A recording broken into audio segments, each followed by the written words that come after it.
Happy Friday. Um, a few things I've noticed, I guess.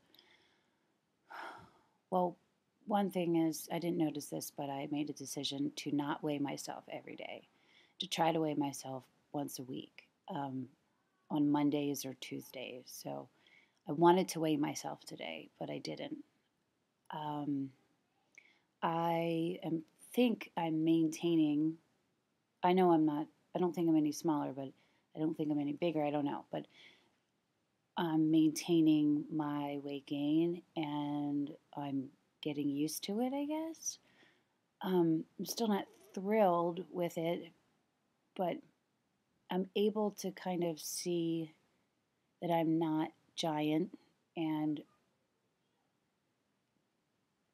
I don't know, I'm starting to see myself, I don't know if I'm starting to see myself more as a whole instead of the parts, or I'm just getting used to the parts.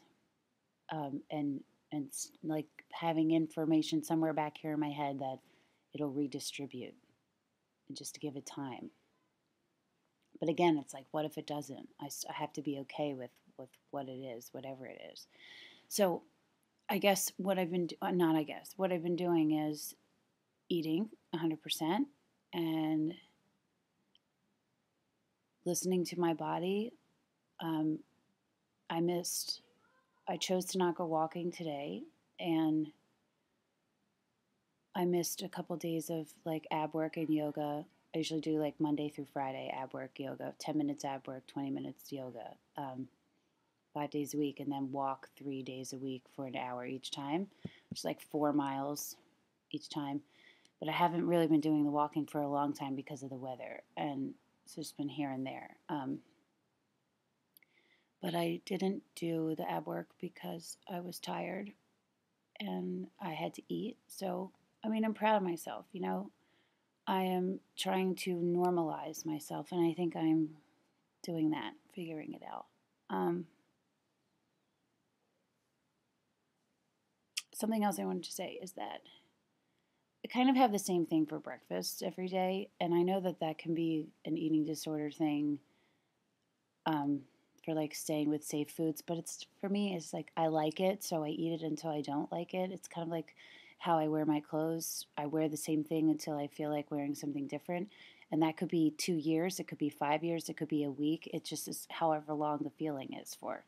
So I kind of think I think it's along the same lines with with the food. But so I'm going to tell you what it is, just because I think it's interesting. So I have a cinnamon raisin English muffin, both halves, peanut butter on both halves, and organic raspberry jam on top of that. So good. And I have a cheese stick, polio string cheese or whatever, and a big glass of water. That is my breakfast. There were a bunch of days last week where I would eat that and then I was hungry still afterward. So I ate more. And I thought it was interesting. You know, I kind of had a moment of, oh. And I was like, no, listen to yourself. Listen to yourself. You're still hungry. Eat more. So I did. Um, Yesterday or the day before, I had my same breakfast, but I wasn't hungry after. And I was like, wow, that is interesting. So I think it's the intuitive eating, you know, like my body is evening out. It's stabilizing and it's evening out. And I'm able to listen more to my cues. They're here, you know, and it's like my nutritionist was saying, I think, like, you know, you don't get 100% every day, but you get 100% over 30 days, you know. So some days you'll be over, some days you'll be under, and you know when you're eating or not eating because of your eating disorder. And she's right. If I'm listening, my body does tell me what it needs, and it's up to me to do it. Now, it does, your body does get confused about that if you've fucked it up for so long and you've ignored your cues, you know what I mean? Um, but the eating of the 100%, like the forcing of that to happen for a long amount of time, I think is really important because then your body gets used to it again, you know, and then you can like slowly normalize off that. Like that's my theory. So I wanted to share that because I thought it was important and it might help some of you guys out there too. So just keep doing what you're supposed to be doing. And when you have like the mental thoughts and the upset feelings and all that, talk about it. Don't take it out on your body. Don't, what's that poem? Use your voice, not your body, right? Um, share and talk, and you'll get through it. You can get through it. Keep fighting, keep fighting, keep fighting, keep fighting, keep fighting. I think that is all eating disorder wise.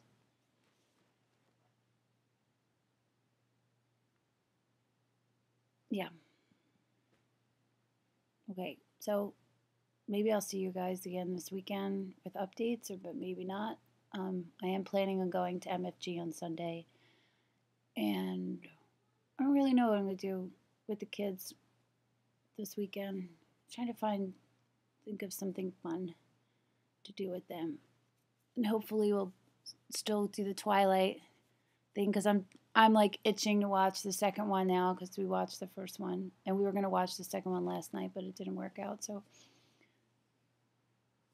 oh my god, new moon. Do you recognize that? That's the Dreamcatcher Jacob gives Bella. So yeah, I'm Team Jacob and Team Edward. This says, and so the lion fell in love with the lamb. I'm also Team Bella. There's a misconception about Bella that she's a weak character. She is not a weak female character by any means. And that's normally has come to me from people who have not read the books or seen the movies.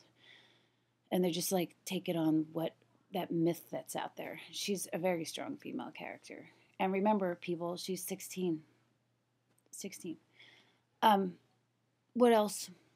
Yes, so I'm team all three of them, but I don't have a Team Bella tattoo. I don't know what I would get. I did think about getting the bite that she gets in the first one from James on my arm, but like I already have shit all over my arm.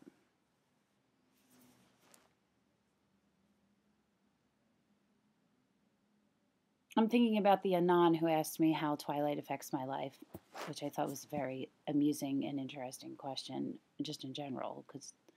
But I related with it big time. I'm a dreamer, and there's a lot of like, I mean, it's a very romantic love story, and I have issues with a lot of the way that with parts in the book and the movies. Um, but overall, it resonated, and I love it. Just like I love The Notebook and Perks of Being a Wallflower. Actually didn't like the way the Perks of Being a Wallflower ended in the book. It was very disappointing to me. I thought it was just like out of nowhere. I also love Stargirl, and they're making that into a play, and they're doing it at People's Light and Theater in Phoenixville, and soon. It's going to happen soon. So anyone who read Stargirl, and love Stargirl, go see it. I'm going to go see it. I actually think I'm going to stop doing this and go Google when it is and then figure out who can come with me. Because I know some other people who have Stargirl tattoos. We're the Stargirl Club. One of you is across the ocean and probably can't come. But the other one of you is not across the ocean and just across the US and maybe can come and probably should really try to come because who knows if they're ever going to do the play again, but it's the first time ever with the play. So